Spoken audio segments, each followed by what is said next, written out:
Hello students, welcome to RPM rectifying physics minds. मैं सुजीत कुमार आपके साथ वर्क एनर्जी पावर का लेक्चर नंबर 7 में पहुंच चुके हम लोग।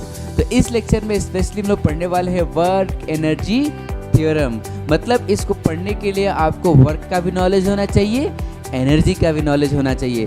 तो इसके पहले के जितने भी लेक्चर्स हमने पढ़ाए हैं, आपको जितने भी कॉन्सेप्ट्स दिए हैं, उसमें सिर्फ और सिर्फ इसलिए वो सब सारे लेक्चर थे ताकि हम लोग इस लेक्चर को समझ पाएंगे, इस कॉन्सेप्ट को मतलब वर्क एनर्जी थ्योरम को अप्लाई कर पाएंगे। तो मैं कहना चाहता हूँ आपसे कि वर्क एनर्जी थ्योरम अप्लाई करने के लिए आपके पास नॉलेज होना चाहिए वर्क का calculation, work done by constant force, work done by variable force, जो हमने पढ़ाया था आपको शुरू के लेक्चर 2 में, ठीक है ना। उसके बाद हमने क्या पढ़ा जी, कंजर्वेटिव फोर्सेस पढ़ा, नॉन कंजर्वेटिव फोर्सेस पढ़ा, ठीक है। और हमने पोटेंशियल एनर्जी का कॉन्सेप्ट पढ़ा, स्प्रिंग पोटेंशियल एनर्जी और ग्रेविटेशनल पोटेंशियल एनर्जी। तो ये सारे कॉन्सेप्ट जब तक क्लियर नहीं होंगे तब तक हम लोग वर्क एनर्जी थ्योरम नहीं अप्लाई कर पाएंगे। तो इसलिए मैं आपसे कहना चाहता हूँ कि वो सारे लेक्चर्स अगर आपने नहीं देखा है तो आई बटन को क्लिक करके या फिर डिस्क्रिप्शन में लिंक को क्लिक करके वो सारे लेक्चर्स को देख लीजिए ताकि हम लोग इस लेक्चर को अच्छे से प्रोसीड कर पाएंगे। तो मैं कहना चाहता हूँ कि ये जो लेक्चर है ना, वर्क एनर्जी थ्योरम, पूरा का पूरा इसके पहले जितना पढ़ा सिर्फ और सिर्फ इसको पढ़ने के लिए हम लोग कर रहे थे।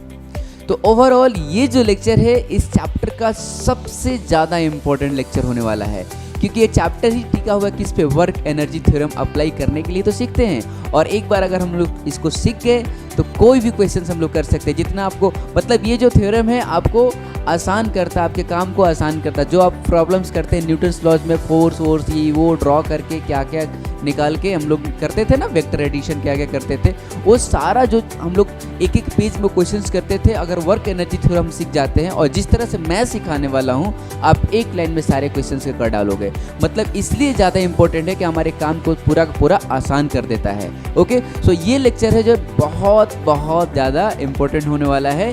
तो इस लेक्चर में हम लोग वर्क एनर्जी थ्योरम को प्रूफ करेंगे, उसके बाद हम लोग कंजर्वेशन ऑफ एनर्जी को भी प्रूफ करेंगे, जो कि बहुत ज़्यादा इंपॉर्टेंट है, जहाँ से हम लोग सारे प्रॉब्लम सारे क्वेश्चंस का आंसर हम निकाल पाते हैं खूब आसानी से, कम टाइम में, टाइम सेव करके।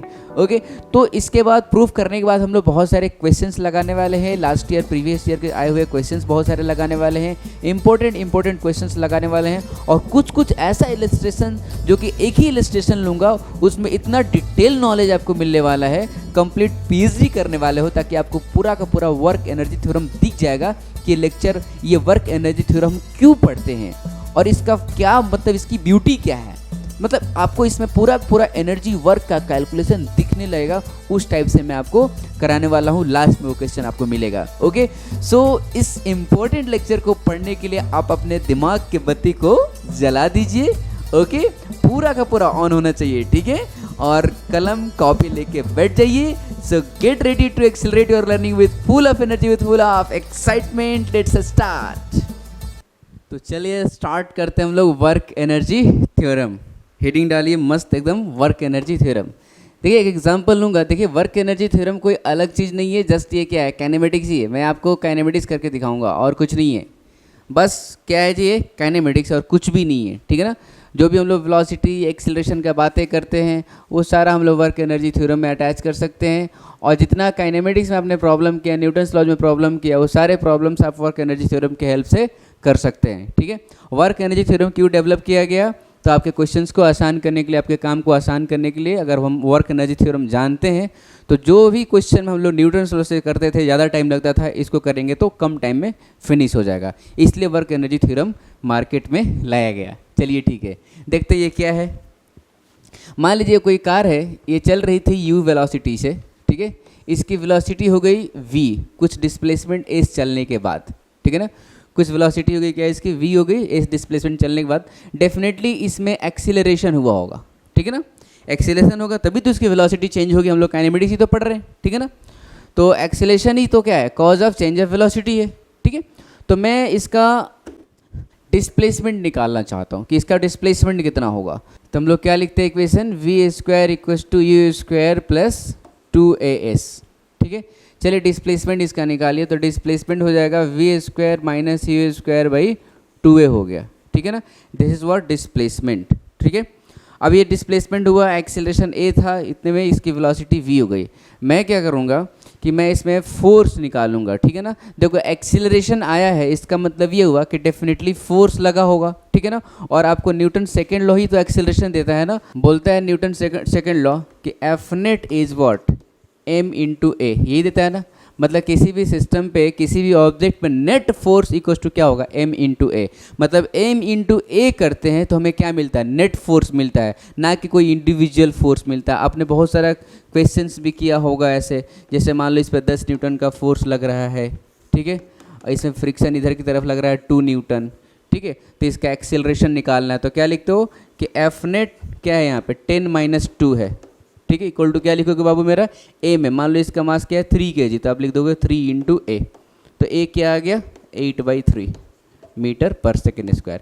मतलब ये एग्जाम्पल कराने का मतलब ये है कि हम लोग जो एम ए लिखते हैं ना, वो एम ए क्या देता है, एफ नेट देता है, ना कि इंडिविजुअल फोर्स देता है। ये 10 न्यूटन नहीं देगा, ना ही 2 न्यूटन देगा, ये एम ए क्या देगा 10 माइनस 2 देगा, ठीक है ना। So net force is what, M A, ठीक है। तो मेरे को डिस्प्लेसमेंट निकल चुका है, ठीक है। मैं नेट फोर्स निकालता हूँ। एक्चुअली मैं क्या करूँगा कि इसमें वर्क निकालूंगा कि जो एक्सीलरेशन आया और ये एक्सीलरेशन कौन दिया होगा, तो नेट फोर्स दिया होगा। तो उस नेट फोर्स ने कितना वर्क किया इस कार पे यहाँ से यहाँ तक ले जाने के दौरान, ठीक है। तो देखिए नेट फोर्स हमें पता चल गया, F net is what, m into a, ठीक है। इसका मास एम है, ठीक है, कार का मास कितना है, एम है।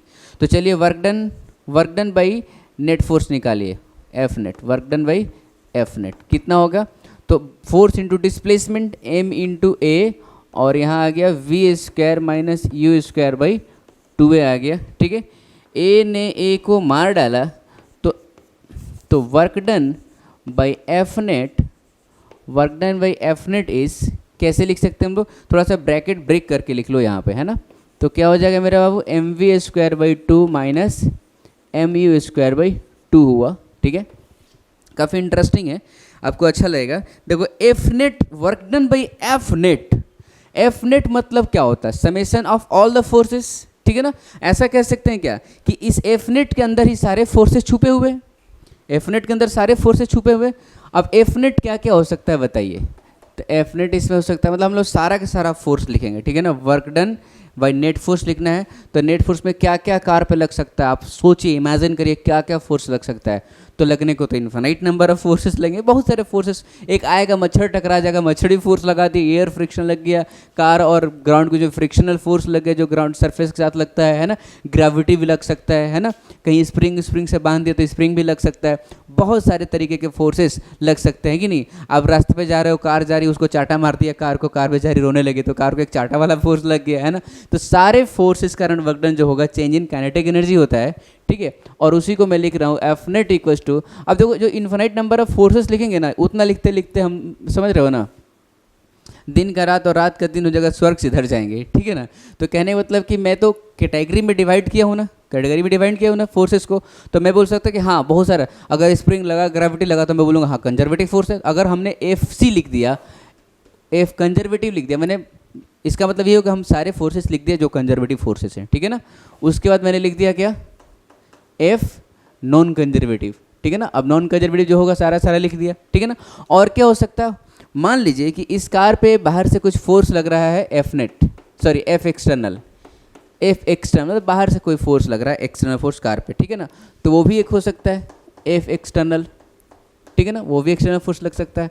अच्छा, अगर हम कार को ग्राउंड से, यहाँ पे ऑब्जर्वर है, मतलब आप यहाँ बैठे हो, ठीक है ना, तो यहाँ से ऑब्जर्व करोगे तो वो आपने लिख दिया। लेकिन सोचो अगर ऑब्जर्वर कार में ही बैठा हो, मतलब आप जो कार चला रहे हो ना, आप ही ये सारा काम कर रहे हो, तो आप अगर कार में बैठे हो तो कार एक्सेलरेट कर रही है, तो कौन सा फ्रेम मेरा बाबू, नॉन इनर्शियल फ्रेम। अगर हम किसी भी सिस्टम को नॉन इनर्शियल फ्रेम से ऑब्जर्व करते हैं तो हम एक एडिशनल फोर्स वहाँ पे प्रोड्यूस करते हैं, क्या, स्यूडो फोर्स, है ना। तो अगर मेरा ऑब्जर्वर नॉन इनर्शियल फ्रेम में है and he is applying the, he और she is applying the work energy equation, okay, so वो क्या लिखेगा जी, वो एक स्यूडो फोर्स भी अप्लाई कर देगा, एफ स्यूडो फोर्स, ठीक है ना, एफ स्यूडो लगाएगा, ठीक है। तो ये वाला केस क्या है, इंपॉर्टेंट केस है। इंपॉर्टेंट केस ये है कि ये फ्रेम पे डिपेंड करेगा, कोई जरूरी नहीं कि हमेशा आएगा, ठीक है। ठीक है ना। हम कह सकते हैं when you are applying this equation from non inertial frame then you should write this one, okay. नहीं तो क्या होगा, आप मत लिखो, अगर इनर्शियल फ्रेम यहाँ से देख रहे हो तो कोई दिक्कत नहीं लिख सकते हो, ठीक है ना। तो ये मैंने सारे फोर्सेस लिखे हैं, ठीक है। तो work done by F net का मतलब क्या हुआ, work done by this all forces. मैं लिख सकता हूँ कि work done by all the forces, all the forces, work done by all the forces is half M we square. ये क्या है जी, ये हाफ एम वी स्क्वायर तो है ना, क्या ये फाइनल काइनेटिक एनर्जी है और ये क्या है, इनिशियल वेलोसिटी है ना। इसका मतलब ये क्या है, इनिशियल काइनेटिक एनर्जी है। तो work done by all the forces equals to, मैं लिख सकता हूँ kinetic energy final minus kinetic energy initial. यहीं पे आपको एक मस्त इक्वेशन दिखा, हम कह सकते हैं कि work done by all the forces equals to final kinetic energy minus initial kinetic energy, that is work done by all the forces is change in kinetic energy, ठीक है ना। Work done by all the forces is change is kinetic energy. अच्छा बताओ, इसमें हमने कोई energy वगैरह का वर्क एनर्जी थ्योरम जो भी है, मतलब हमने कुछ अप्लाई किया, हमने तो काइनेमेटिक्स किया ना, हमने बस यहाँ पे वर्क का एक हेल्प लिया था कि वर्क जो होता है ना फोर्स इनटू डिस्प्लेसमेंट होता है, तो मैंने एम में मल्टीप्लाई किया और यहाँ डिस्प्लेसमेंट मल्टीप्लाई करके हमने वर्क डन निकाला, ठीक है ना, सस्ते तरीके से। तो इसी को नाम दिया गया क्या, इसमें एनर्जी भी है और यहाँ पे वर्क भी है, ठीक है ना। So this equation involves work and energy, इसलिए हम लोग इसको क्या बोलते हैं, वर्क एनर्जी थ्योरम। इसको क्या बोलते हैं जी हम लोग, work energy theorem. Work energy theorem क्या कहलाता है, work done by all the forces is equals to change in kinetic energy, ठीक है ना। अब देखिए इस इक्वेशन को हम लोग अप्लाई करेंगे, कभी भी कोई क्वेश्चन आएगा तो प्रैक्टिस के साथ हम लोग तो इसमें क्वेश्चन ही करने वाले हैं, तो उसमें हम लोग पता चलेगा हमें यहाँ पे वर्क एनर्जी थ्योरम अप्लाई करना है। लेकिन इस इक्वेशन को अप्लाई करने में थोड़ा प्रॉब्लम है। क्या प्रॉब्लम है, आपको अप्लाई करने के लिए क्या निकालना होगा, इनिशियल काइनेटिक एनर्जी निकालना होगा। चलो बढ़िया कर लिए। आपको अप्लाई करने के लिए फाइनल काइनेटिक एनर्जी निकालना होगा। चलो ठीक है, फाइनल काइनेटिक एनर्जी लिख लेंगे, कोई टेंशन नहीं है। इनिशियल वेलोसिटी फाइनल वेलोसिटी रहेगी तो हम लोग लिख देंगे।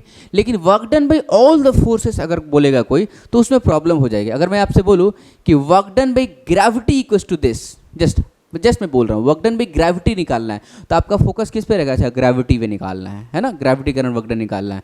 मैं बोला work done bye frictional force, तो आपका ध्यान उस पर रहेगा। लेकिन मैं बोलूँगा work done by all the forces बताओ, तो आपको कैसे पता चलेगा कौन कौन से फोर्सेस, कितने कितने सारे फोर्सेस लग रहे हैं, ठीक है ना। और ज़्यादा लग रहे होंगे तो प्रॉब्लम हो जाएगी। अगर बहुत सारे फोर्सेस लग रहे हैं, 4-5 फोर्सेस लग गए तो फिर तो टाइम ज़्यादा लग जाएगा ना, ठीक है ना। टाइम भी ज़्यादा लग जाएगा या फिर कन्फ्यूजन में आ जाएंगे कौन कौन से फोर्स का वर्क डन निकालूं भाई साहब, इसने तो बोला work done by all the forces, ठीक है ना।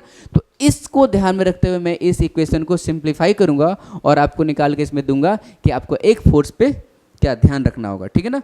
तो देखिए मैं अब इन सारे फोर्सेस को क्या करूंगा, देखो मैं तो इसको उड़ा सकता हूँ। इसको कब उड़ाऊंगा, when you are observing the work and kinetic energy, ठीक है ना, फ्रॉम नॉन इनर्शियल फ्रेम। अब बोलोगे सर इसमें भी inertial frame non inertial frame भी डिपेंड करता है क्या work energy theorem, definitely work energy theorem depends on frame of reference. बहुत ही ज़्यादा इंपॉर्टेंट, बहुत ही ज़्यादा फंडामेंटल कॉन्सेप्ट है ये, ठीक है ना। क्यों, क्योंकि हमने आपको पहला लेक्चर में वर्क डन का लेक्चर देखा था ना, ठीक है ना, जिसमें एक ट्रक वाला एग्जाम्पल लिया था और मैं वो एग्जाम्पल इसीलिए लिया था कि आप समझो कि work depends on frame of reference, ठीक है ना। क्यों भाई, क्योंकि वर्क डन में क्या आता है, डिस्प्लेसमेंट आता है और डिस्प्लेसमेंट तो डिपेंड करता है किस पे, फ्रेम ऑफ रेफरेंस पे, ठीक है ना। और जो काइनेटिक एनर्जी का लेक्चर था उसमें मैंने आपको बताया था कि kinetic energy also depends on frame of reference, क्योंकि काइनेटिक एनर्जी में क्या है मेरे बाबू, वेलोसिटी है, and velocity is what, relative quantity, ठीक है ना। वेलोसिटी क्या होता है, रिलेटिव। किसी पार्टिकल को चलना नहीं चलना वो उस बात पर डिपेंड करता है कि कौन देख रहा है। आपके रिस्पेक्ट में शायद मैं चल सकता हूँ, लेकिन अपने रिस्पेक्ट में कहाँ चल रहा हूँ, मैं तो यहीं पे अपने पास ही हूँ, है ना। बस चल रही है और आप रोड से देख रहे हो तो लगेगा बस चल रही है कि नहीं, और उसी में बैठ के देखोगे बस को तो रुकी हुई नजर आएगी, ठीक है ना। सो वेलोसिटी अगर क्या है, सब रिलेटिव पार्टी मतलब रिलेटिव क्वांटिटी है, ठीक है ना। तो हम लोग बोलते हैं कि वर्क भी डिपेंड करता है फ्रेम ऑफ रेफरेंस पे, काइनेटिक एनर्जी भी डिपेंड करता है फ्रेम ऑफ रेफरेंस पे। इसका मतलब work energy theorem associated with frame of reference, ठीक है ना। तो हमें ये इक्वेशन अप्लाई करते टाइम हमें ये ध्यान रखना होगा कि हम कौन से फ्रेम से अप्लाई कर रहे हैं, ठीक है ना, वो आपको फिक्स करना होगा। अब सोचो अगर मैं ये इक्वेशन अप्लाई कर रहा हूँ इनर्शियल फ्रेम से, मतलब कहाँ से देख रहा हूँ इसको, ग्राउंड से देख रहा हूँ। तो जब आप ग्राउंड से इसको देखोगे तो ये बात ध्यान रखना होगा कि हमें work done by all the forces ground से ही निकालना होगा और work done bye kinetic energy of system ground से ही देखेंगे। ऐसा नहीं कि वर्क डन मैंने निकाला ग्राउंड फ्रेम से और इसको निकालते टाइम मैं कार में बैठ गया, कार तो नॉन इनर्शियल फ्रेम है क्योंकि तो एक्सेलरेट कर रहा है, ठीक है ना। तो ये प्रॉब्लम हो जाएगा। आप जो काम कर रहे हो एक ही फ्रेम से करना है। अगर आप कार में बैठ के निकाल रहे हो तो कार में बैठ के वर्क डन भी निकालो और कार में बैठ के काइनेटिक एनर्जी भी निकालो, है ना। या फिर ग्राउंड में बैठे तो ग्राउंड से वर्क डन भी निकालो और ग्राउंड से काइनेटिक एनर्जी भी निकालो, तब सही हो पाएगा, ठीक है ना।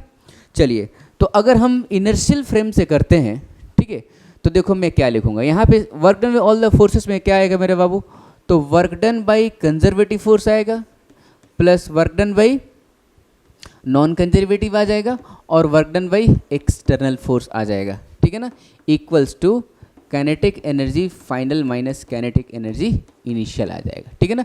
मैं स्यूडो को उड़ा दिया क्योंकि मैं इनर्शियल फ्रेम से देख रहा हूँ तो मुझे स्यूडो फोर्स दिखेगा नहीं, तो work done by pseudo force क्या होगा, 0 होगा। बढ़िया। तो ये इक्वेशन कब होगा, when observer is on the inertial frame, है ना, इनर्शियल फ्रेम में है तो ठीक है, बढ़िया। चलिए इसको और थोड़ा सा रिड्यूस करते हैं।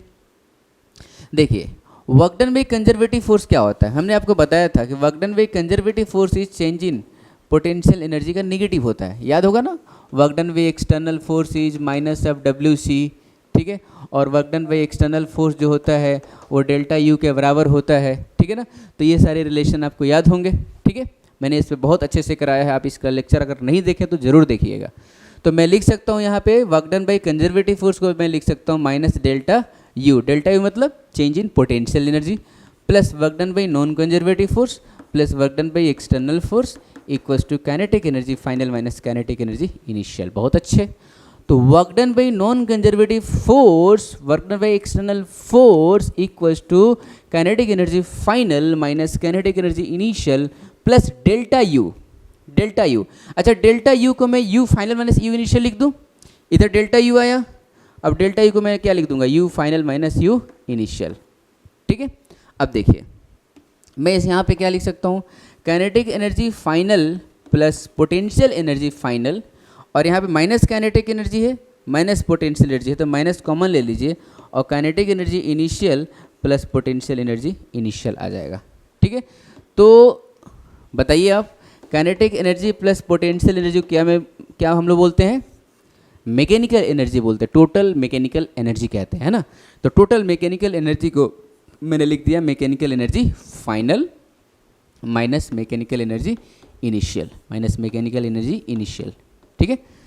तो हम लोग यहाँ पे क्या लिख सकते हैं, work done by non conservative force plus work done by external force is equals to change in mechanical energy, equals to what, change in mechanical energy. अब यहाँ पे क्या है, ये यहाँ से थोड़ा सा ये इक्वेशन छोटा दिखेगा। क्या करना है हमें, इनिशियल मैकेनिकल एनर्जी निकालनी, मतलब इनिशियल पोटेंशियल एनर्जी निकालनी और काइनेटिक एनर्जी निकालनी है, और फाइनल पोटेंशियल एनर्जी और काइनेटिक एनर्जी निकालनी है, ठीक है। उसके बाद work done by non conservative force निकालना। अब ऑल द फोर्सेस नहीं ध्यान देना है, सिर्फ मेरा ध्यान किस पे रहेगा, नॉन कंजर्वेटिव फोर्स कौन कौन सा लग रहा है, या तो एयर ड्रैग हो सकता है, या तो फ्रिक्शन हो सकता है, तो विस्कस फोर्स हो सकता है। तो सिचुएशन दिया रहेगा तो हमें पता चल जाएगा कि फ्रिक्शनल फोर्स है तो मुझे इसी कारण वर्क डन निकालना है, ठीक है ना। और ये क्या है, अगर सिस्टम पे बाहर से कोई फोर्स इस तरह का लग रहा है तो ये भी लिख देंगे। बाकी अब बताओ हमें कंजर्वेटिव फोर्स पे ध्यान देना है क्या, नहीं ध्यान देना है, क्योंकि वो लोग सर कंजर्वेटिव उड़ कैसे गया, उड़ा नहीं, वो इधर की तरफ आ रखा है। ऐसा नहीं कि कंजर्वेटिव फोर्स को हम लोग खो रहे हैं, उसको इग्नोर नहीं कर रहे हैं। अगर हम इसमें मैकेनिकल एनर्जी लिख रहे हैं इसका मतलब क्या हुआ, हम लोग इसमें पोटेंशियल एनर्जी लिख रहे हैं, और पोटेंशियल एनर्जी अगर आप कंसिडर कर रहे हो that means you are considering the work done by conservative force. Okay, बढ़िया। अब देखिए कुछ और भी इसको मैं कर सकता हूँ। अगर मान लीजिए, इसको मिटा दूँ मैं, अगर मान लीजिए मैं जिस सिस्टम को ऑब्जर्व कर रहा हूँ उस पर एक्सटर्नल फोर्स है ही नहीं, तो work done by external force क्या होगा मेरे बाबू, 0 होगा। मतलब एफ एक्सटर्नल क्या है, 0 है, तो work done by external force क्या हो गया, 0 हो गया, और most of the time external force 0 ही रहता है, ठीक है ना। तो देखिए मैं क्या लिख सकता हूँ, work done by non conservative force equals to change in mechanical energy. अच्छा ऐसा करता हूँ ना, m2 माइनस m1 लिख देता हूँ, m2 माइनस m1 लिखना ज़्यादा अच्छा है कि नहीं, this is final mechanical energy and this one is initial mechanical energy, ठीक है ना। तो अब यहाँ पे और भी मेरा इक्वेशन छोटा हो गया, ठीक है ना। तो कुल मिला के हम लोग जानते हैं कि what is work energy theorem, so work energy theorem is work done by all the forces equals to change in kinetic energy, ठीक है ना। लेकिन हमें क्वेश्चन करते टाइम कौन सा इक्वेशन अप्लाई करना है मेरा बाबू, तो work done by non conservative force equals to change in mechanical energy. यहाँ से अब देखो इस इक्वेशन में आपको किस पे ध्यान देना है, सारा फोर्स गया भाड़ में, ये सब भाड़ में गया, किस पे ध्यान देना है हमें, सिर्फ और सिर्फ नॉन कंजर्वेटिव फोर्स के कारण वर्क डन निकालेंगे, फिर इनिशियल मैकेनिकल एनर्जी निकालेंगे, फाइनल मैकेनिकल एनर्जी निकालेंगे, उसके बाद इक्वेशन बनाएंगे, सॉल्व करेंगे, खड़का देंगे, ठीक है ना। अब देखिए एक बात ध्यान रखना है, ये जितना भी मैंने इक्वेशन इधर निकाला ना, देखो तो ये निकला, ये निकला, ये निकाला, ये निकाला, ये निकाला, जितने भी निकाला, इसमें एक बात थी, क्या बात थी मेरा बाबू, इसमें स्यूडो फोर्स नहीं था ना, अरे इसमें स्यूडो फोर्स नहीं था ना, देखो तो मतलब ये सारे जो इक्वेशन है, ये जो इक्वेशन आया है, हम क्यों कौन सा फ्रेम से अप्लाई कर रहे हैं, इनर्शियल फ्रेम बैठे हैं। अगर नॉन इनर्शियल फ्रेम में बैठोगे तो work done by non conservative force plus work done bye pseudo force लिखना पड़ेगा।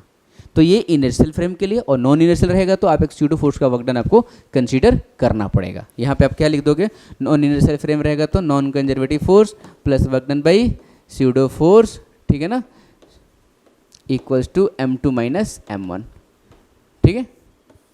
ये क्या लिखा है, स्यूडो लिखा है, ठीक है ना। मैं थोड़ा सा चलो अच्छे से लिख देता हूँ, स्यूडो फोर्स।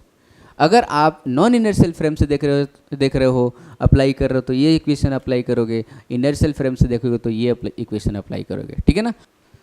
और भी एक मज़ेदार चीज़ बताता हूँ, मान लो कि सिस्टम पे कोई भी नॉन कंजर्वेटिव फोर्स है ही नहीं। नॉन कंजर्वेटिव फोर्स तो खराब लगता है ना, साला एनर्जी खाता है वो, है कि नहीं, एनर्जी खत्म करता है, खर्च करता है कि नहीं।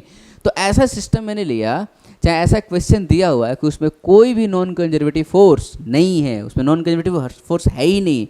If there is no non conservative force, zero है, तो work done by non conservative force क्या होगा, ज़ीरो होगा। और इसी इक्वेशन को हम देखेंगे, ठीक है ना। इस इक्वेशन को अगर हम देखते हैं तो मैं बोलूँगा कि m0 equals to what, m2 minus m1, 0 equals to m2 minus m1। मतलब हम क्या लिख सकते हैं मेरे बाबू, m1 इक्वल्स टू m2। अरे वाह, initial mechanical energy equals to final mechanical energy. मतलब जो एनर्जी शुरू में थी बाद में भी वही एनर्जी थी, और इस इक्वेशन को हम लोग बोलते हैं कंजर्वेशन ऑफ एनर्जी, ठीक है ना, कंजर्वेशन ऑफ मैकेनिकल एनर्जी। तो कंजर्वेशन ऑफ मैकेनिकल एनर्जी पे स्पेशली हम लेक्चर बनाने वाले हैं, इसके बाद वाला लेक्चर बनेगा, ठीक है ना। उसमें आपको देखने को मिलेगा, उसमें सिर्फ और सिर्फ क्वेश्चन क्या रहेगा मेरा बाबू, कंजर्वेशन ऑफ मैकेनिकल एनर्जी पे। तो अब आपको चमका होगा कि एनर्जी कंजर्व कब रहता है, जब कोई खाने वाला ना हो, है कि नहीं। जब कोई खाने वाला हो ही ना तो एनर्जी जो रहेगी सिस्टम वही का वही रहेगी, बस एनर्जी का फॉर्म चेंज होगा, काइनेटिक से पोटेंशियल में हो जाएगा, पोटेंशियल से काइनेटिक में हो जाएगा, लेकिन नेट एनर्जी क्या रहेगा, वही रहेगा। नेट एनर्जी क्या रहेगा जी, वही रहेगा, ठीक है ना। तो कब होगा energy conserve, if there is no non conservative force. तो मैंने आपको सारी चीज़ें बता दिया। जब भी वर्क एनर्जी थ्योरम लगाना होगा तो हम लोग लिखेंगे work done by non conservative force equals to m2 minus m1। ध्यान रखना है कि हम लोग कहाँ से बैठ के निकाल रहे हैं, इनर्शियल फ्रेम से। आप भूल ही जाओ, आप ये सोचो कि हमें रोड पे से ही बैठ के निकालना है, स्यूडो फोर्स कंसीडर ही नहीं करेंगे, है कि नहीं। जब रोड से बैठ के निकालेंगे तो जहाँ पर रिस्ट है बैठ से निकालेंगे, तो अब ऐसा फ्रेम जो एक्सेलरेट कर रहा है वहाँ से बैठ के निकालोगे तो ज़बरदस्ती का क्यों करोगे, बताओ, काम तो बढ़ जाएगा ना। तो आप ये ध्यान रखोगे कि हमेशा मुझे वर्क एनर्जी थ्योरम अप्लाई करना है इनर्शियल फ्रेम से, मतलब रोड से बैठ के निकालेंगे जहाँ पे हम रेस्ट पे हैं, ठीक है ना। तो ये अप्लाई करेंगे वर्क डन नॉन, मतलब सिर्फ और सिर्फ आपको देखना है वर्क डन में नॉन कंजर्वेटिव फोर्स निकालेंगे, इनिशियल एनर्जी फाइनल एनर्जी खत्म, ठीक है ना। इसके लिए तो मैं आगे का लेक्चर में आपको दिखा दूंगा, ठीक है ना। चलिए आप इसको लिखिए समझ के। अब हम लोग सिर्फ और सिर्फ इसमें क्या करना है, क्वेश्चन करना है, इसको लगाना सीखना है, ठीक है ना। लिख लीजिए। तो मान लीजिए मैंने एक क्वेश्चन ले लिया, यहाँ से h हाइट पे कोई ऑब्जेक्ट है, यहाँ से मैंने इसको रिलीज़ कर दिया, रिलीज़ किया। अब रिलीज़ करने का मतलब क्या हुआ मेरे बाबू, इनिशियल वेलोसिटी इसकी 0 है। जस्ट मैंने क्या किया, यहाँ से रिलीज़ कर किया, छोड़ूंगा तो क्या होगा, नीचे जाएगा, ठीक है ना। तो क्वेश्चन ये है कि what is the velocity of impact. Velocity of impact का मतलब क्या हुआ कि कितने वेलोसिटी से ग्राउंड को टच करेगा। इस ऑब्जेक्ट का मास m है, ठीक है ना। तो वेलोसिटी कितना से ये ग्राउंड को टच करेगा वो क्या कहलाता है, वेलोसिटी ऑफ इम्पैक्ट कहलाता है, और ये निकालते हैं हम लोग। और आपको चमक गया होगा, आंसर पता ही है, ठीक है ना। ये कौन सा केस है मेरे बाबू, फ्री फॉल का है, ठीक है ना। काइनेमेटिक्स में आपने पढ़ा वो मोशन अंडर ग्रेविटी में फ्री फॉल। और जब भी किसी ऑब्जेक्ट को h हाइट से हम रिलीज करते हैं तो ग्राउंड को जब टच करता है वो पार्टिकल कितने वेलोसिटी से टच करता है, तो √2gh से टच करता है। तो मुझे आंसर तो पता है, लेकिन मैं इस क्वेश्चन को करूँगा वर्क एनर्जी थ्योरम अप्लाई करके, ठीक है ना। तो वर्क एनर्जी थ्योरम क्या कहता है, वर्क एनर्जी थ्योरम कहलाता है कि work done by non conservative force equals to change in mechanical energy m2 minus m1, ठीक है ना। चलिए, तो मुझे m1 मतलब 1 चाहिए और 2 चाहिए, मतलब स्टेट 1 इनिशियल स्टेट चाहिए और फाइनल स्टेट चाहिए, ठीक है ना। तो बताइए, तो इनिशियल स्टेट क्या है, तो इनिशियल स्टेट इज क्वेश्चन, जो क्वेश्चन दिया रहेगा वो क्या कहलाएगा, इनिशियल स्टेज कहलाएगा, ठीक है ना। हम यहाँ पे अप्लाई कर रहे हैं, तो ये वाला क्या कहलाएगा, मेरा इनिशियल स्टेट कहलाएगा। और जो निकालने के लिए होगा हम लोगों को जो निकालना होगा वो क्या कहलाएगा, स्टेट 2 कहलाएगा, ठीक है ना। तो स्टेट 1 और स्टेट 2 सबसे पहले क्या करना है, हमें मार्क कर देना। आपको मैं मेथड बता रहा हूँ, स्टेप्स बता रहा हूँ कि वर्क एनर्जी थ्योरम कैसे आप अप्लाई करोगे, ठीक है ना। तो सबसे पहले क्या करना होगा, स्टेट 1 और स्टेट 2 हमें मार्क करना है। मैंने मार्क कर दिया कि ये स्टेट 1 है और ये स्टेट 2 है, ठीक है। उसके बाद क्या करेंगे हम लोग, स्टेट 1 पे और स्टेट 2 पे क्या करेंगे हम लोग, मैकेनिकल एनर्जी निकालना है। तो कहने का मतलब ये है कि मैकेनिकल एनर्जी में क्या क्या हो सकता है। देखिए, m1 क्या हो सकता है, तो potential energy 1 plus kinetic energy 1। अब देखिए, इसमें एक ट्विस्ट है, पोटेंशियल एनर्जी। तो पोटेंशियल एनर्जी कितने तरह की होती है, हमने आपको बताया था। पोटेंशियल एनर्जी में क्या क्या होता है, ग्रेविटेशनल पोटेंशियल एनर्जी भी होता है और क्या होता है, स्प्रिंग पोटेंशियल एनर्जी भी होती है। हो सकता है सिस्टम स्प्रिंग पोटेंशियल एनर्जी भी हो, तो हम तो जनरल कंडीशन लिखेंगे इस तरह से, work done by gravitational potential energy gravity वाली, ठीक है ना, मतलब gravitational potential energy plus spring potential energy, ठीक है ना, ये 1 है पहले की, प्लस काइनेटिक एनर्जी 1, ठीक है ना। और m2 क्या होगा मेरा बाबू, वो होगा gravitational potential energy at position 2 plus spring potential energy final, मतलब फाइनल ये भी है, ठीक है ना, प्लस फाइनल काइनेटिक एनर्जी, ठीक है ना। ये ध्यान रखना है। अब देखो, आपको एकदम बेसिक चीज़ें बता रहा हूँ। अब देखो क्या है ना, पोटेंशियल एनर्जी जो है ना depends on reference, potential energy reference पे डिपेंड करती है। तो आपको रेफरेंस इसमें एज्यूम करना होगा कहाँ पर रेफरेंस है, and you are completely free to assume any point as reference for potential energy, gravitational और स्प्रिंग पोटेंशियल एनर्जी। दोनों पोटेंशियल एनर्जी के लिए कोई भी पॉइंट आप रेफरेंस ले सकते हो, आंसर में कुछ भी गलत नहीं होगा, कुछ भी चेंजेस नहीं आएंगे। आपको दोनों जगह पोटेंशियल एनर्जी का रेफरेंस मान मैं आपको दिखा दूंगा, ठीक है ना। तो बोलो रेफरेंस पोजीशन किसको ले लूँ, पोटेंशियल एनर्जी का। एज यूजुअल अगर हम इसको लेते हैं, this is what reference for UG, reference for UG मतलब reference for gravitational potential energy. हालांकि इसमें स्प्रिंग नहीं है तो वो लेने का कोई ज़रूरत भी नहीं है, ठीक है ना। अब देखो, ग्राउंड से हम लोग पोटेंशियल एनर्जी लेते हैं ना, तो वो जनरल थिंकिंग है ग्राउंड पे रेफरेंस लेंगे तो मुझे ज़्यादा अच्छा लगेगा, लेकिन यहाँ भी लोगे तो भले आपको अच्छा कम लगेगा लेकिन आंसर सेम ही आएगा। चलिए देखिए करते हैं। अब मैं क्या निकालूंगा, m1 निकालूंगा। तो m1 क्या लिखूंगा, u spring plus ug plus k position 1 पे, ठीक है ना। तो पोजीशन 1 पे potential energy of spring 0, spring ही नहीं भाई सब सन्नाटा है। पोटेंशियल एनर्जी ग्रेविटेशनल वाली, तो ऑब्जेक्ट कितने हाइट पे है मेरा बाबू, h हाइट पे है, तो इसकी पोटेंशियल एनर्जी हो जाएगी mgh plus kinetic energy. Kinetic energy कितनी है, यहाँ पे वेलोसिटी कितनी है, 0 है, तो काइनेटिक एनर्जी क्या होगी, 0 होगी। ओके, अब चलिए m2 निकालिए। तो u spring plus ug plus k at position 2 मतलब फाइनल पोजीशन, ठीक है ना। बताइए, स्प्रिंग के कारण potential energy 0, gravitational potential energy 0, क्योंकि हम लोग रेफरेंस पे ऑब्जेक्ट का पोटेंशियल एनर्जी निकाल रहे हैं और रेफरेंस पे ऑब्जेक्ट का पोटेंशियल एनर्जी कितना होता है, 0 होता है, ठीक है ना। Plus kinetic energy, kinetic energy इस पर होगा, आपको तो वेलोसिटी निकालना है ना। तो आप मान लीजिए this particle is striking the ground with velocity v, ये v से स्ट्राइक कर रहा है।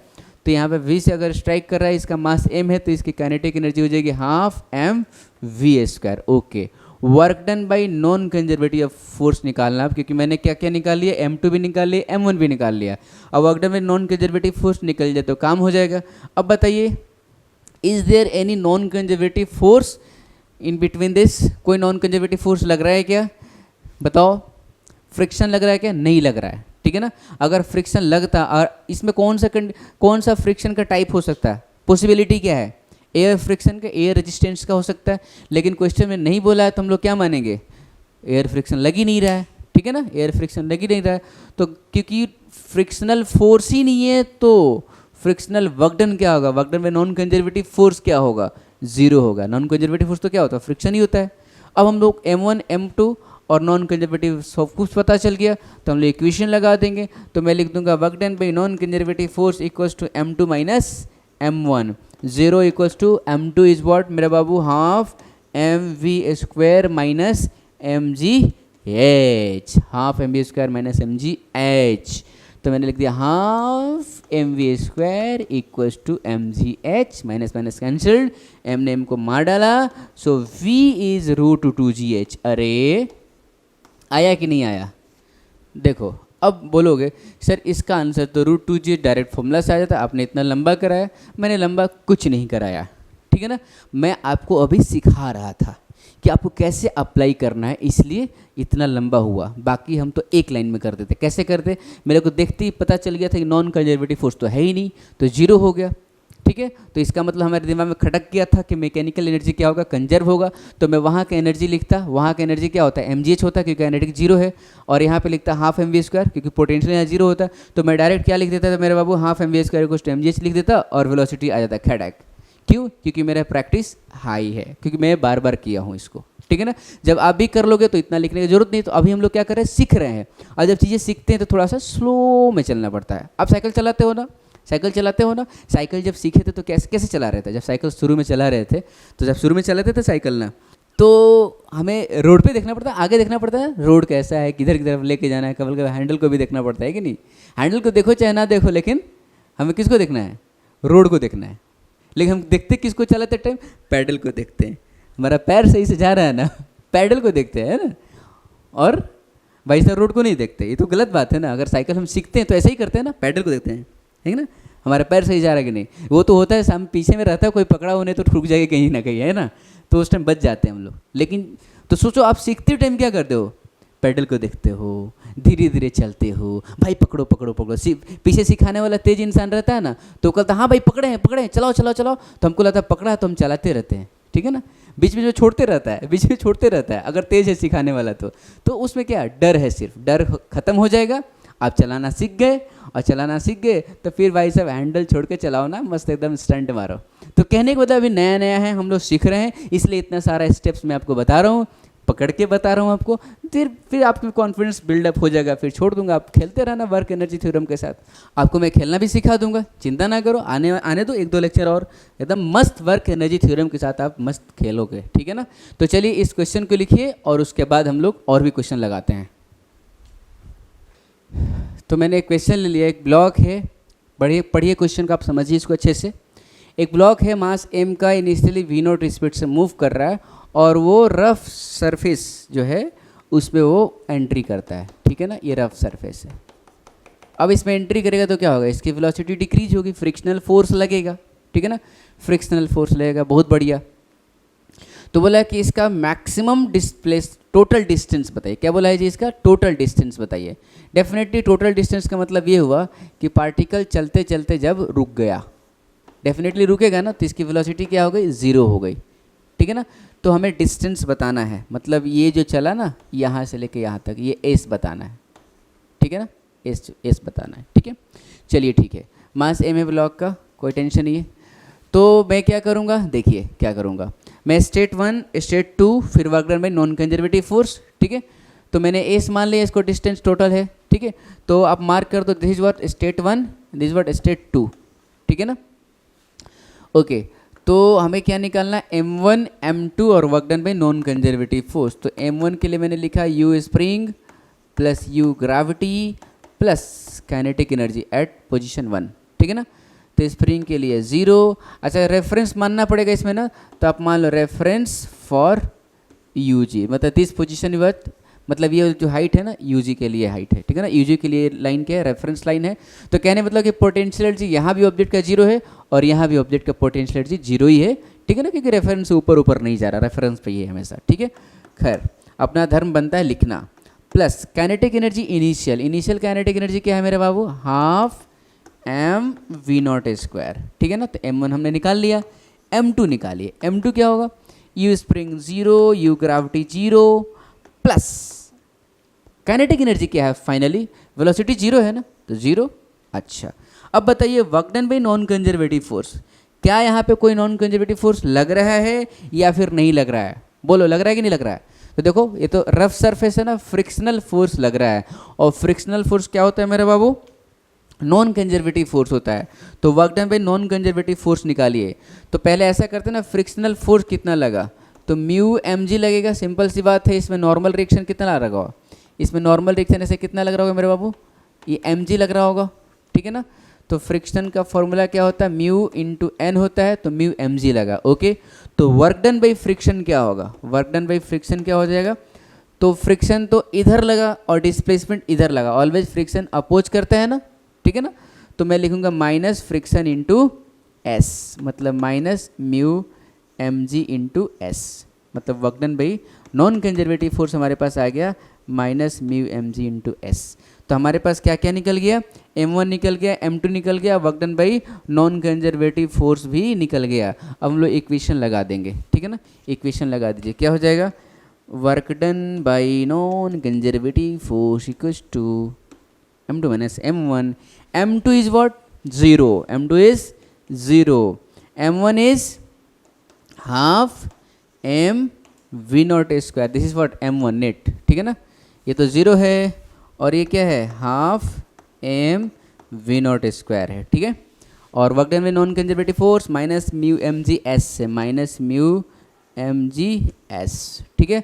सॉल्व कर लीजिए, माइनस माइनस कैंसिल हो गया, डिस्प्लेसमेंट क्या आया, तो M V not square by 2 mu M G, mu M G, M ने एम को मार डाला तो डिस्प्लेसमेंट आ गया V not square by 2 mu G. So this is how we apply work energy theorem. हालांकि ये क्वेश्चन काइनेमेटिक्स का ही था, काइनेमेटिक्स से भी हम लोग क्वेश्चन बहुत आसानी से कर सकते थे। इस क्वेश्चन को कैसे कर लेते जी, इसमें बताओ एक्सीलरेशन कांस्टेंट है कि नहीं है, डेफिनेटली फ्रिक्शनल फोर्स ही तो डेसिलरेशन पैदा कर रहा है ना।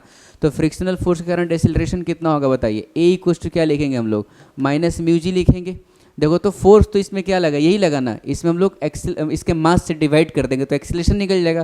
तो म्यू जी आ गया, म्यू जी क्योंकि अपोजिट में लग रहा है इसलिए मैंने एक्सेलेरेशन क्या लिख दिया, माइनस म्यू जी लिख दिया। V square equal to u square plus 2as होता है, तो डिस्प्लेसमेंट लिख देंगे v square minus u square, velocity क्या है final 0 square minus v not square by 2 into minus mu g. तो डिस्प्लेसमेंट क्या आ गया, क्या आ गया मेरे बाबू, v not square by 2 mu g, ठीक है ना। तो ऐसे भी निकाल लिया हमने, और इसको भी अभी तो प्रैक्टिस लो है इसलिए m1 m2 ये सब निकाल रहे हैं। डायरेक्ट हम बोल देते हैं कि यहाँ पे तो टोटल एनर्जी 0 है, यहाँ पे तो काइनेटिक ही नहीं है, पोटेंशियल ही नहीं है, तो 0 हो गया। यहाँ पे सिर्फ और सिर्फ क्या है, काइनेटिक एनर्जी है, ठीक है ना। और work done by non conservative force क्या होता है, mu M G into S होता है, माइनस में होता है। तो खेडैक से निकाल लेते, तभी मैं आपको निकालना सिखा रहा हूँ, ठीक है ना। चलिए इसको लिखिए, फिर और भी क्वेश्चन करते हैं। तो मैंने जेई मेन का क्वेश्चन ले लिया 2007, हालांकि उस टाइम AIEEE कहलाता था। क्वेश्चन को पढ़िए और आप इसको करने का ट्राई करिए, ठीक है। ये बोला है क्या कि 2 kg का एक ब्लॉक है, 4 मीटर पर सेकेंड चल रहा, मस्त एकदम, इसके लाइफ में कोई दिक्कत नहीं है, मस्त चल रहा था। ये चलते चलते चलते चलते टकराया किसी से, इसके लाइफ में कोई प्रॉब्लम नहीं था, एकदम मस्त चल रहा था 4 मीटर पर सेकेंड से। लेकिन चलते चलते एक स्प्रिंग से टकरा गया। जब स्प्रिंग से टकराया ना, किससे टकराया, स्प्रिंग से टकराया, ठीक है। तो बोला कि ये क्या हो जाता है, इमोशनलेस हो जाता है, सॉरी मोशनलेस हो जाता है ना, इमोशनलेस नहीं है ना, ये क्वेश्चन ही ऐसा, मैं क्या करूँ, ठीक है ना। ये मोशनलेस हो जाता है ना। ये मोशनलेस कब होगा जी, जब इसकी वेलोसिटी 0 हो गई। बोला जा रहा है क्वेश्चन में कि तब तक इस स्प्रिंग को दबाता है जब तक ये मोशनलेस ना हो जाए, मतलब इसकी वेलोसिटी 0 हो जाएगी। तो बोला कि जब इसकी वेलोसिटी 0 हो गई तो कंप्रेशन कितना होगा, है कि नहीं, कंप्रेशन कितना होगा, मतलब इसकी मैक्सिमम कंप्रेशन निकालनी है, ठीक है ना। जब भी देखो, ये स्प्रिंग का क्वेश्चन इसलिए लिया हो कि स्प्रिंग की और भी कुछ क्वेश्चन आ जाए तो हम लोग कुछ फंडामेंटल कॉन्सेप्ट क्लियर कर लें। फंडामेंटल कॉन्सेप्ट ये है कि जब भी स्प्रिंग में आपको मैक्सिमम कंप्रेशन पूछा जाए तो आप क्या सोचोगे कि फाइनल वेलोसिटी ऑब्जेक्ट क्या होगी, 0 होगी। जब भी मैक्सिमम कंप्रेशन पूछा जाएगा, कैसा भी स्प्रिंग ऐसे लटका हो, चाहे इंक्लाइंड हो, चाहे कुछ भी हो, कोई ऑब्जेक्ट के कारण वो स्प्रिंग दब रहा है, चाहे मैक्सिमम इलोंगेशन निकालना है, चाहे मैक्सिमम कंप्रेशन निकालना है, हम क्या सोचेंगे जी, मैक्सिमम वेलोसिटी 0 होगी। तो कहने का मतलब ये है कि ये इसको दबाया मोशनलेस होने तक, मतलब वेलोसिटी 0 होने तक, ठीक है ना। तो इसका कंप्रेशन कितना होगा, तो आप मान लीजिए कि ये दबाया x, ठीक है ना। तो ये जो स्प्रिंग है x से कंप्रेस हो गया है ना जी, क्या लगा तुम्हें, x से इम्प्रेस हो गया। x से इम्प्रेस हुआ क्या, कहीं दर्द तो नहीं हो रहा है एक्स को सोच के, चलो ठीक है, एक्स से इम्प्रेस नहीं हुआ, एक्स से क्या हुआ, कॉम्प्रेस हुआ, ठीक है ना। This is what natural. देखो ये क्वेश्चन ही बड़ा मस्त था ना, ये मस्त ये चल रहा था, इसके लाइफ में कुछ नहीं हो रहा था, फिर इससे टकराया, फिर टकराने के बाद क्या हुआ जी, एक्स से इम्प्रेस हो गया। अरे वाह, अरे वाह। चलिए देखिए, इसको कंप्रेस करा देता हूँ। यहाँ पे ऑब्जेक्ट आ गया, यही 2 kg है, मास तो चेंज नहीं हुआ है, ठीक है ना, 2 kg, ठीक है ना। लेकिन यहाँ पे फ़र्क क्या है कि यहाँ पे इसकी वेलोसिटी 0 हो गई, इमोशनलेस हो गया, क्योंकि एक्स से इम्प्रेस हो चुका है, ठीक है ना। बहुत बढ़िया भाई, एक्स पे इम्प्रेस होने का मतलब यही होगा कि मोशन ही लेस हो गया है कि नहीं। हाँ, तो देखो अब हम क्या करेंगे कि सिचुएशन 1 और सिचुएशन 2 करेंगे, ठीक है ना। तो इसको मान लीजिए आप सिचुएशन 1 और इसको मान लीजिए सिचुएशन 2, ठीक है ना। अब हम लोग क्या करेंगे, वर्क एनर्जी थ्योरम लगा लो, m2 minus m1 equals to work done by non conservative force. बहुत बढ़िया। अब हमें पता है पोटेंशियल एनर्जी के लिए रेफरेंस फ्रेम मानना पड़ेगा, तो ग्रेविटेशनल के लिए हम अब आपको आइडिया लग रहा होगा कि इसमें ग्रेविटेशनल रेफरेंस फ्रेम मानने का कोई मतलब ही नहीं बनता।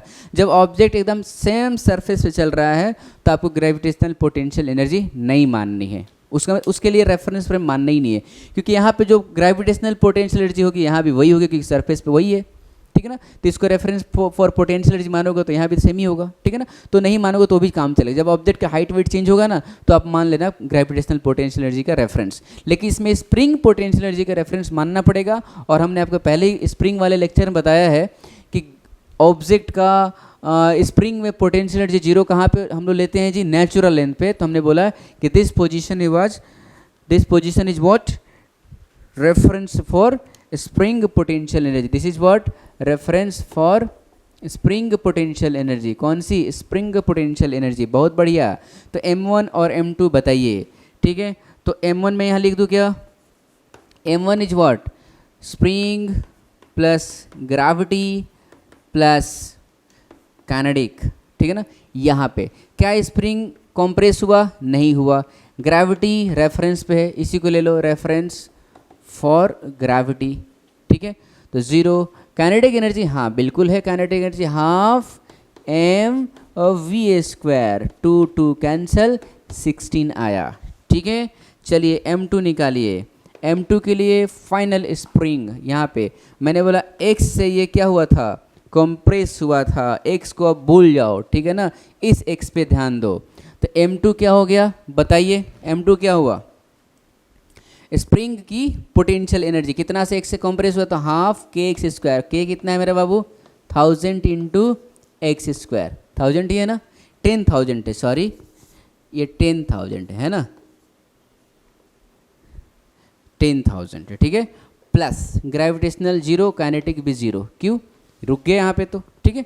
अच्छा अब यहाँ पे लिखिए work done by non conservative force, ठीक है ना। डेफिनेटली यहाँ पे फ्रिक्शनल फोर्स लग रहा है, ऐसा नहीं कि सिर्फ और सिर्फ स्प्रिंग ही इसको रोका है, इस पर सिर्फ स्प्रिंग नहीं रोका है, स्प्रिंग तो रोका ही है, फ्रिक्शनल फोर्स भी रोका है, ठीक है ना। ये जो सरफेस है और ये ऑब्जेक्ट है, इन दोनों के बीच में जो फ्रिक्शन हमेशा लगता है, ठीक है ना। फ्रिक्शन ऐसा चीज़ है दोनों जो दोनों सरफेस को मोहब्बत करता है, दोनों को दूर जाने से क्या करता है, रोकता है। तो पूरा ये मोहब्बत वाला ही क्वेश्चन है कि नहीं। ये फ्रिक्शन क्या कर रहा है जी, इसको भी रोकता है जाने से दूर, और इस सरफेस को भी दूर जाने से रोकता है, दोनों को पास लेके रखना चाहता है। तो पूरा का पूरा मतलब ये जो क्वेश्चन ही है ना, प्यार मोहब्बत से भरा हुआ है। तुम्हें तो बहुत अच्छा लग रहा होगा, है कि नहीं। वर्क डन में नॉन कंजर्वेटिव फोर्स क्या होगा मेरे बाबू, तो फ्रिक्शनल फोर्स किधर लगा, इधर लगा, इधर लगा है, और डिस्प्लेसमेंट इधर हुआ है। कांस्टेंट फ्रिक्शनल फोर्स यहाँ पे दिया हुआ है, तो मैंने लिखूंगा माइनस एफ के इंटू डिस्प्लेसमेंट, ठीक है ना। 180 डिग्री है तो मैं लिख दूंगा यहाँ पे क्या, माइनस 15x, ठीक है। अब इक्वेशन लगा दो, m2 minus m1 equals to work done non conservative force, तो मैं लिख दूंगा minus 15x equals to m2 minus m1, that is what, यहाँ पे क्या लिख दूँ, 5000 लिख देता हूँ, आई लव यू 5000, ठीक है ना। अरे रे रे रे रे रे, नहीं 3000 होता है ना, माइनस कितना 16। अब यहाँ पे आपके पास इक्वेशन आ गया 5000 plus 15x minus 16 equal to 0। अब आपका ये x किस में आ गया जी, क्वाड्रेटिक में आ गया, ठीक है। तो a आप लिख दोगे कितना 5000, और b लिख दोगे कितना 15, और c लिख दोगे माइनस 16, ठीक है। तो आप क्या फॉर्मूला से कर सकते हो, -b प्लस माइनस √d/2 ऐसे कर लोगे तो आपका जो x आ जाएगा कितना आ जाएगा 0.055 मीटर आ जाएगा, मतलब 5.5 सेंटीमीटर। ठीक है, तो आंसर देख लीजिए क्या आ गया। ठीक है, आप इस क्वेश्चन को अच्छे से देखिए, फिर से इसका लॉजिक देखिए कैसे कैसे मैंने क्या किया, m1 m2 निकाला और वर्क डन में नॉन कंजर्वेटिव फोर्स निकाला और कुछ किया ही नहीं। ठीक है ना, बस अब आपको धीरे धीरे आइडिया हो रहा होगा। ठीक है ना, आप लिख लीजिए सॉल्यूशन, फिर नेक्स्ट क्वेश्चन करते हैं, थोड़ा इसका एक्सटेंडेड वर्जन बढ़िया वाला। तो देखिए यहाँ पे मैंने क्वेश्चन ले लिया है, आप इस क्वेश्चन को ट्राई कर सकते हैं। देखिए क्वेश्चन क्या है ना कि ऑब्जेक्ट है 2 kg का एक ब्लॉक है, और देखो इस पर दिया पॉइंट बी क्या है, इसका नेचुरल लेंथ है। बोला कि spring is compressed by 4 metre, मतलब वही पॉइंट क्या है, नेचुरल लेंथ है। अब यहाँ से इसको कंप्रेस कर दिया, कितने से 4 मीटर से कंप्रेस कर दिया गया। तो सोचो इस स्प्रिंग में पोटेंशियल एनर्जी स्टोर हो गई होगी, और क्योंकि इसको कंप्रेस किया गया तो डेफिनेटली स्प्रिंग इधर तरफ फोर्स लगाएगा, है ना, और कंप्रेस करके इसको छोड़ा गया ना तो इधर की तरफ फेंक देगा ये तो बेचारा। ठीक है ना, लेकिन फेंकेगा तो एक बात है, इसमें मैं आपको एक इन्फॉर्मेशन दे दूँ, this spring and object is not connected, not attached, ये उसमें फंसा हुआ नहीं है, ये और दोनों क्या है, फ्री है, मतलब जस्ट दबा हुआ। उसको छोड़ेंगे तो ऑब्जेक्ट वहाँ से आ सकता है दूर, स्प्रिंग अपना नेचुरल लेंथ पे आ जाएगा और ऑब्जेक्ट दूर आ सकता है, मतलब बंधा हुआ नहीं है, कहने का मतलब ये है। ठीक है ना, वो बंधा हुआ, ऑब्जेक्ट और स्प्रिंग बंधा हुआ नहीं है एक साथ। ठीक है ना, क्योंकि हमारे मन में ऐसा होता है कि बंधा हुआ है तो फिर तो स्प्रिंग भी साथ में जाएगा। ठीक है, लेकिन मैंने आपको क्वेश्चन क्या दिया, मैंने आपको बताया कि बंधा हुआ ये नहीं है। ठीक है ना, चलिए ठीक है। तो बोला कि मैक्सिमम डिस्प्लेसमेंट क्या होगा ब्लॉक का फ्रॉम पॉइंट बी, मतलब इस पॉइंट से ब्लॉक का मैक्सिमम डिस्प्लेसमेंट क्या होगा। तो मैंने मान लिया, अब देखिए मैं मान लूँगा कितना होगा, तो मैंने माना कि यहाँ जब यहाँ पे ब्लॉक आ गया तो मैक्सिमम डिस्प्लेसमेंट कब होगा मेरे बाबू, यहाँ पे आ रहा था तो इसके पास कुछ वेलोसिटी होगी, यहाँ पे वेलोसिटी मतलब यहाँ से तो u जीरो चला है। ठीक है ना, वेलोसिटी यहाँ तक क्या होगी बताइए, वेलोसिटी बड़ी होगी। ठीक है ना, अब यहाँ से क्या हुआ, इधर की तरफ फोर्स लगना बंद हो गया, अब क्या होगा, फ्रिक्शन लगेगा, तो फ्रिक्शन इधर तरफ लग रहा है। ठीक है ना, तो इसकी वेलोसिटी क्या होगा, घटेगी, क्योंकि फ्रिक्शन इधर लग रहा है, पार्टिकल इधर जा रहा था, वेलोसिटी घटते घटते घटते घटते घटते घटते घटते इसकी जब वेलोसिटी जीरो हो जाएगी तो बोलेंगे कि यही क्या है, मैक्सिमम डिस्प्लेसमेंट है। तो मान लीजिए कि जो मैक्सिमम डिस्प्लेसमेंट क्या है, x है, वही वाली x। ठीक है ना, चलिए ठीक है, अब x है तो करिए आप इसको। क्या करूँगा मैं, m1 m2 work done by non conservative force, that's all खत्म। ठीक है ना, m1 m2 and work done by non conservative force, यही करना है। ये पूरे सरफेस में फ्रिक्शन कितना है, कोफिशिएंट 0.5 है, इसको आप लिख सकते हैं म्यू। ठीक है, चलिए तो मैं m1 निकालूंगा, m2 निकालूंगा और work done by non conservative force निकालूंगा, इक्वेशन बनाऊंगा, है ना, और क्या करूंगा, 1 स्टेट और ये क्या है, स्टेट 2 है। This is what, potential energy के लिए रेफरेंस है फॉर यूजी, है ना, और नेचुरल लेंथ ये क्या है, यू स्प्रिंग के लिए रेफरेंस है। स्प्रिंग का नहीं मान के चलोगे तो भी काम चलेगा। ठीक है ना, क्योंकि हमें पता है कि नेचुरल लेंथ पे ही स्प्रिंग की पोटेंशियल जीरो होती है, वही आप हमेशा के लिए मानो। ठीक है ना, तो ये नहीं लिखो तो भी काम चलेगा। ठीक है, चलिए मैं ऐसा करता हूँ, मैं m2 minus m1 equals to work done by non conservative force लिखूंगा। ठीक है, तो ऐसा करते हैं लोग, डायरेक्ट ही लिख देते हैं, डायरेक्ट नहीं लिखना तो चलो ठीक है स्टेप वाइज कर लेते हैं। m1 बोलिए क्या होगा, m1 क्या होगा बोलिए। सो m1 is what, potential energy of gravitation, potential energy spring वाली प्लस काइनेटिक एनर्जी। तो ग्रेविटेशनल जीरो होगी, स्प्रिंग वाली होगी, स्प्रिंग वाली कितनी होगी मेरे बाबू, हाफ इंटू के कितना है 100 है, 100 इंटू कितना 4 का स्क्वायर। ठीक है ना, हाफ के एक्स स्क्वायर हो गया, प्लस काइनेटिक एनर्जी कितनी है, जीरो है। ठीक है ना, ग्रेविटेशनल वाली पोटेंशियल तो जीरो है ही यहाँ पे। ठीक है, अच्छा जी, m2 कितना है मेरे बाबू, तो m2 होगा कितना, m2 में काइनेटिक, पोटेंशियल, ग्रेविटेशन वाली और स्प्रिंग वाली। तो यहाँ पे स्प्रिंग की पोटेंशियल क्या हो गया, स्प्रिंग तो अब क्या हो गया, फाइनली क्या हो गया, ये नेचुरल लेंथ पे आ गया, तो कोई कंप्रेशन ही नहीं है स्प्रिंग में और ना ही एलोंगेशन है, तो स्प्रिंग की पोटेंशियल तो जीरो होगी, ग्रेविटेशनल वाली तो जीरो है ही, प्लस काइनेटिक भी जीरो होगी। ठीक है ना, अच्छा work done by non conservative force क्या लिखेंगे हम लोग, तो work done by non conservative force देखिए क्या लिखेंगे, देखिए फ्रिक्शनल फोर्स ने मतलब नॉन कंजर्वेटिव फोर्स ने वर्क किया है यहाँ से लेके यहाँ तक, तो हमें वर्क डन भी यहाँ से लेके यहाँ तक निकालना होगा। ठीक है, तो यहाँ से यहाँ तक फ्रिक्शनल फोर्स कितना लगा और डिस्प्लेसमेंट कितना हुआ, तो फ्रिक्शनल फोर्स कितना लगा बताइए, म्यू mg लगा, म्यू कितना है 0.5 है, और m कितना है मेरा बाबू 2 kg है ना, m कितना है 2 kg ना, तो 2 म्यू mg, g कितना हो गया 10 हो गया, ये पॉइंट खत्म हो गया, तो कितना हो गया, ये 10 न्यूटन हो गया। मतलब फ्रिक्शनल फोर्स तो कितना लगा, 10 न्यूटन लगा। तो 10 इंटू क्या कर देंगे, 4 प्लस एक्स कर देंगे ना। देखो तो ये 4 है और ये एक्स है, तो टोटल डिस्प्लेसमेंट 4 प्लस एक्स हो गया। और यहाँ माइनस लगा देंगे क्योंकि फ्रिक्शन इधर लगा और इधर की तरफ डिस्प्लेसमेंट हुआ। अब इक्वेशन आप बना दो। क्या इक्वेशन बना देंगे मेरा बाबू, m2 minus m1 equals to work done by non conservative force. तो minus 10 into 4 plus x equals to 0 minus half into 100 into 16। ठीक है, तो अब आप लिख दीजिए यहाँ पे -40 माइनस 10x इक्वल्स टू, ये कितना हुआ, 8 हो गया, माइनस 800 हुआ। ठीक है, तो हम लिख सकते हैं माइनस 10x इक्वल्स टू कितना होगा, 76 मीटर हो जाएगा। ठीक है ना, मतलब यहाँ से पार्टिकल जो जाएगा 76 मीटर जाएगा। ठीक है ना, यहाँ से गया होगा तो कितना गया होगा, 80 मीटर गया होगा। कौन सी बड़ी बात होगी। अब देखो, अब इसमें चाहो तो आप पीएचडी कर सकते हो। पीएचडी कैसे करना, हम लोगों को, हम निकालना चाहते हैं इसके पास टोटल इनिशियल एनर्जी कितनी है बताइए। तो टोटल इनिशियल एनर्जी अगर हम निकालना चाहते हैं तो चलिए निकाल लीजिए। टोटल इनिशियल एनर्जी जो है ना, मैकेनिकल एनर्जी जो है, ठीक है ना, ये कितना है बताइए, 800 होगा ना। ये 16 है तो मैंने 800 निकाला था। So it is what, 800 joule mechanical energy है इनिशियल वाली। ठीक है ना, फाइनल एनर्जी क्या है, 0 है। इसका मतलब क्या हुआ, जो इनिशियल एनर्जी इसके पास थी ना 800 जूल, वो पूरा का पूरा यहाँ पे क्या हो गया, 0 हो गया। तो ये 800 जूल कहाँ गया बताइए, ये 800 जूल गया कहाँ। ठीक है, तो हम लोग बोलेंगे कि जो 800 जूल है ये एनर्जी पूरी पूरी किस में चली गई, तो फ्रिक्शन में चली गई। फ्रिक्शन तो एनर्जी खा रहा है ना, क्योंकि फ्रिक्शन कैसा वर्क कर रहा है मेरा बाबू, नेगेटिव वर्क कर रहा है। वो बाधा उत्पन्न कर रहा है डिस्प्लेसमेंट का। ऑब्जेक्ट इधर जा रहा है और फ्रिक्शन इधर खींच रहा है उसको, तो इधर खींचने का मतलब बाधा उत्पन्न कर रहा है उसके डिस्प्लेसमेंट का। और बाधा उत्पन्न करने का मतलब कि एनर्जी देना नहीं, एनर्जी निकालना, उसका एनर्जी कम करना। इसका मतलब कि इसके पास 800 था, यहाँ पे 0 हो गया। इसका मतलब ये हुआ कि फ्रिक्शन जो है ना, यहाँ से लेके यहाँ तक जाते जाते इसकी पूरी की पूरी 800 जूल एनर्जी निकाल के उसको खोखला बना दिया। देखो यहाँ पे खोखला बन गया, सन्नाटा हो गया, इसके पास एनर्जी क्या है, 0 है।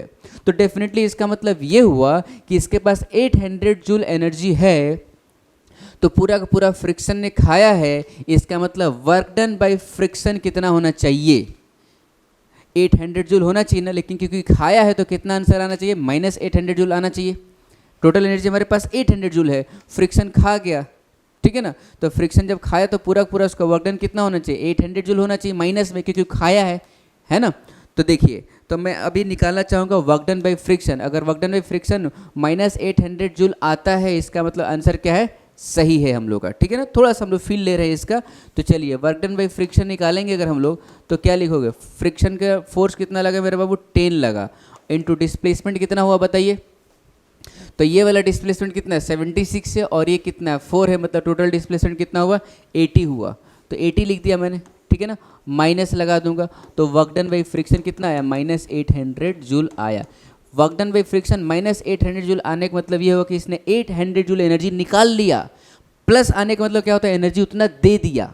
ठीक है ना, तो देखो तो 800 जूल एनर्जी इसने निकाला है। और यहाँ भी हमें पता है कि सिस्टम में पहले एनर्जी कितनी थी, 800 थी, और फाइनली 0 है। तो सब कुछ जितना भी हमने करा सब कुछ क्या है, सही है। मतलब ये सारा चीज़ करने के बाद आप चेक कर सकते हो। थोड़ा सा फील ले लिया हमने कि जो एनर्जी थी पहले वो पूरी की पूरी फ्रिक्शन में जा चुकी है। ठीक है ना, तो देखिए ये ऐसा है कि ये वर्क एनर्जी थ्योरम जो है जो कुछ अलग चीज़ नहीं है, ये सिर्फ और सिर्फ कैलकुलेशन ऑफ एनर्जी है। एनर्जी के साथ आपको खेलना है, एनर्जी क्या है, किस में जा रहा है। जो एनर्जी डिक्रीज हो रही है वो फ्रिक्शन खा रहा है। ठीक है ना, जो एनर्जी इंक्रीज होगी, ठीक है ना, तो किस में चली जाएगी, स्प्रिंग में चली जाएगी। आपको धीरे धीरे सारा आइडिया चले जाएगा, आइडिया लगने लगेगा कि कहाँ पे एनर्जी कैसे हो रहा। क्योंकि मैं इतना सारा क्वेश्चंस कराऊंगा अभी। तो ये लेक्चर क्या है, जनरल लेक्चर है, इसमें वर्क एनर्जी थ्योरम का है। स्पेशल जो लेक्चर में बनाऊंगा आपका कैसा, मैकेनिकल एनर्जी का कंजर्वेशन वाला, वहाँ पर रियल फील आएगा कि एनर्जी इतनी थी, इतनी चली गई, किस में गई। यहाँ पे आपको क्या पता चला, इतनी एनर्जी थी, 0 हो गई, किस में गई, तो फ्रिक्शन में गई। हमने दोनों किया, हमने फ्रिक्शन कारण वर्क डन निकाला और ये भी चेक किया, यहाँ से भी आ गया और यहाँ से भी हमने वर्क एनर्जी थ्योरम लगा। देखो ये क्या कहता है, ये क्या कहता है, देखिए आप इसी इक्वेशन को समझिए ना। ये बोलता है कि दिस इज व्हाट, ये change in mechanical energy final minus initial. मैं इसको ऐसा कह सकता हूँ क्या, कि फाइनल माइनस इनिशियल। ठीक है ना, तो चेंज जो होगा work done by non conservative होगा।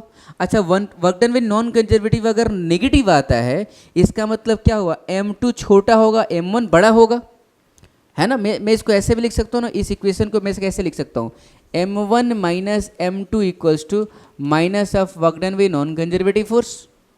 हो सकता है ना, हम कह सकते हैं m1 minus m2, m initial minus final, क्या मैं कह सकता हूँ decrease, initial minus final energy क्या कहलाएगा, decrease in energy. So decrease in energy is equal to negative of work done by non conservative force. मतलब जितना घटा वो किसके बराबर होगा, तो work done by non conservative force का माइनस, मतलब उतना वो खा गया। ठीक है ना, कहने मतलब कि जो चेंज आएगा ना, वो जो एनर्जी में जो चेंज आएगा सिर्फ और सिर्फ किसके कारण आएगा, नॉन कंजर्वेटिव फोर्स के कारण आएगा। अगर सिर्फ और सिर्फ कंजर्वेटिव फोर्स रहेगा तो कुछ भी एनर्जी में चेंज नहीं आएगा, एनर्जी क्या रहेगा, कंजर्व रहेगा। यहाँ पे अगर फ्रिक्शन नहीं रहता तो यहाँ पे टोटल की टोटल एनर्जी इतनी ही रहती, 800 जूल ही रहती, लेकिन वो किस फॉर्म में रहती मेरे बाबू, काइनेटिक एनर्जी में एनर्जी रहती।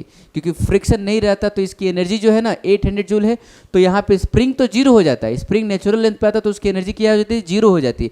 लेकिन इस ऑब्जेक्ट के पास इतना वेलोसिटी आ जाता कि वो उसके कोरिस्पॉन्डिंग वो काइनेटिक एनर्जी मिलती, और काइनेटिक एनर्जी किसके बराबर होती, 800 जूल के बराबर होती। ठीक है ना, आप फ्रिक्शन को हटा दो और फिर आप निकालो कि इसकी वेलोसिटी क्या है जब इट इज़ कम्प्लीटली फ्री, जब ये इसमें ये क्या है, इसमें कंप्रेशन जब जीरो हो जाता है, जब when this spring is at natural length, what is the velocity of this block, है ना, if there is no friction.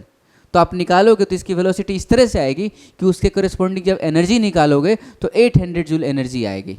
ठीक है ना, अब देखो आप निकाल लो यार, क्या करना है निकाल लो, आपके सामने करके दिखा देता हूँ। देखिए यहाँ पे फ्रिक्शन में नहीं मानूंगा, टोटल एनर्जी इनिशियल क्या है, 800 जूल है।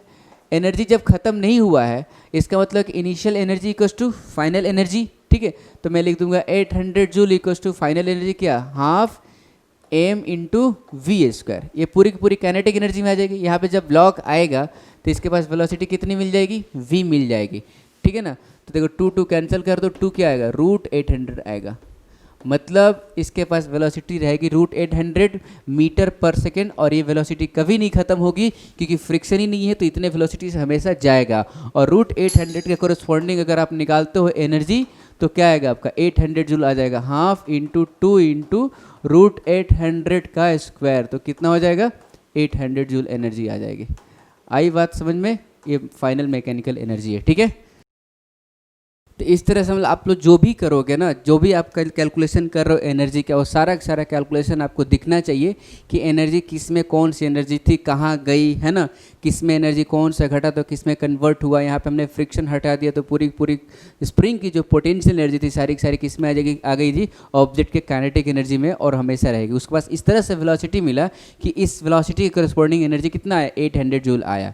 ठीक है, तो सारा कैलकुलेशन आपको दिखना चाहिए ऐसा क्यों हो रहा है। ठीक है ना, चलिए आप इसको लिखिए अच्छे से।